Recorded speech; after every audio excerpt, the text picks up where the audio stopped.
تو کون سے ایسے سپلیمنٹس ہیں جو کہ نزلہ، فلو اور زکام میں کام کرتے ہیں؟ آج ہم اس کے بارے میں بات کریں گے۔ یہاں ایک وضاحت کرنا ضروری ہے کہ سپلیمنٹس مدافعتی نظام کو سپورٹ تو کرتے ہیں، لیکن یہ ویکسین، ادویات اور ڈاکٹر کے علاج کا متبادل نہیں ہے۔ نمبر 1 پہ زنک ہے۔ زنک نزلہ زکام کے لیے سب سے مؤثر سپلیمنٹ ہے۔ یہ وائرس کی ریپلیکیشن کو سست کرتا ہے اور ناک اور گلے کی سوزش کو کم کرتا ہے۔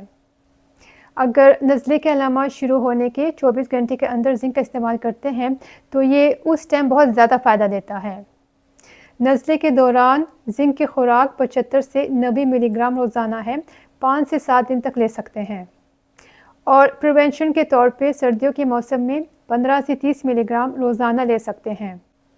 ناک میں ڈالنے والے زنک اسپرے استعمال نہ کریں کیونکہ یہ مستقل طور پر سونگھنے کی صلاحیت کو ختم کر سکتا ہے۔ یہ سپلیمنٹ صرف شارٹ ٹرم یوز کے لیے ہے، لانگ ٹرم یوز کے لیے ریکمینڈڈ نہیں ہے۔ زنک کے استعمال سے میٹیلک ٹیسٹ، متلی یا معدے کی خرابی جیسے سائیڈ ایفیکٹس ہو سکتے ہیں۔ نمبر 2 پہ وٹامن ڈی ہے۔ سردیوں میں دھوپ کم ہوتی ہے جس کی وجہ سے وٹامن ڈی کی کمی ہو سکتی ہے۔ وٹامن ڈی مدافعتی خلیات کو وائرس سے بہتر طریقے سے لڑنے میں مدد دیتا ہے، اور یہ ان لوگوں کو زیادہ فائدہ دیتا ہے جن میں وٹامن ڈی کی کمی ہو، بزرگ افراد میں، اور وہ لوگ جو کہ دھوپ میں کم جاتے ہیں۔ وٹامن ڈی کی ڈوز 4000 سے 6000 انٹرنیشنل یونٹ کے درمیان ہے اور آپ اس کو پوری سردیوں میں لے سکتے ہیں۔ وٹامن ڈی کے ساتھ وٹامن K2، MK7 اور میگنیشیم گلیسینیٹ کا لینا بہت ضروری ہے۔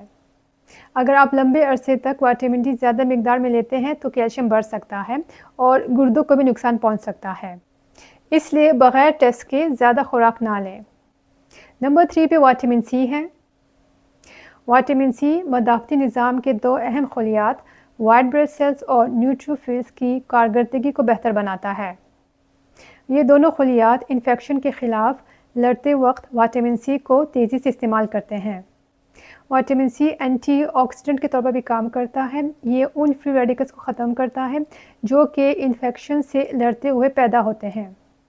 تو وٹامن سی بیماری کا دورانیہ کم کر سکتا ہے اور علامات کی شدت میں بھی کمی آ سکتی ہے، اور اگر آپ اس کو ریگولرلی استعمال کرتے ہیں تو آپ کو زیادہ فائدہ ہوتا ہے۔ نزلے کے دوران 500 سے 1000 ملی گرام دن میں 2 بار استعمال کر سکتے ہیں، اور پریونشن کے طور پر 200 سے 500 ملی گرام دن میں 1 بار استعمال کر سکتے ہیں۔ جن لوگوں کو کڈنی سٹونز کی ہسٹری ہے تو وہ ڈاکٹر سے مشورہ کر کے استعمال کریں کیونکہ وٹامن سی زیادہ مقدار میں کڈنی سٹونز کا رسک بڑھا سکتا ہے۔ نمبر 4 پہ ایلڈر بیری ہے۔ ایلڈر بیری وائرل کی ریپلیکیشن کو کم کرتا ہے اور یہ وائرس کو انسانی خلیات سے جڑنے میں اور اس میں داخل ہونے سے روکتا ہے، اور یہ سگنلز بھیجنے والے مولیکیولز کو بھی بڑھاتا ہے جو کہ انفیکشن سے لڑنے میں مدد دیتے ہیں۔ اگر علامات ظاہر ہونے کے 24 گھنٹے کے اندر ایلڈر بیری کو لیا جائے تو فلو کی شدت اور دورانیہ میں کمی آ سکتی ہے۔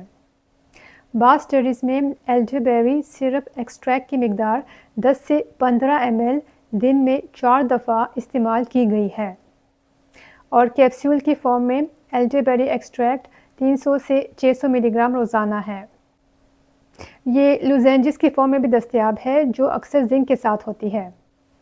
ایلڈر بیری کو 7 سے 10 دن تک استعمال کر سکتے ہیں، اور اگر 10 دن کے بعد علامات میں کمی نہ آئے تو استعمال بند کر کے ڈاکٹر سے مشورہ کریں۔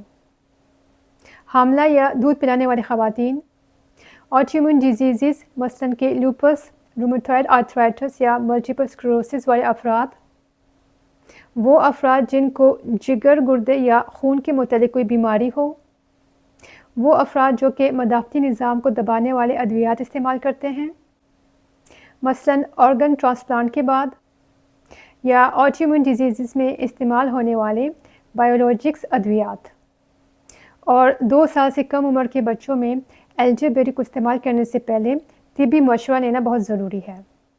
نمبر 5 پہ ایکنیشیا ہے۔ اس کے ممکنہ فوائد میں نزلے کی علامات میں کمی ہو سکتی ہے اگر اس کو شروع میں لیا جائے۔ یہ کچھ لوگوں میں فائدہ دیتی ہے مگر سب میں نہیں دیتی۔ اس کی ریکمینڈڈ ڈوز پروڈکٹ کے لحاظ سے مختلف ہو سکتی ہے۔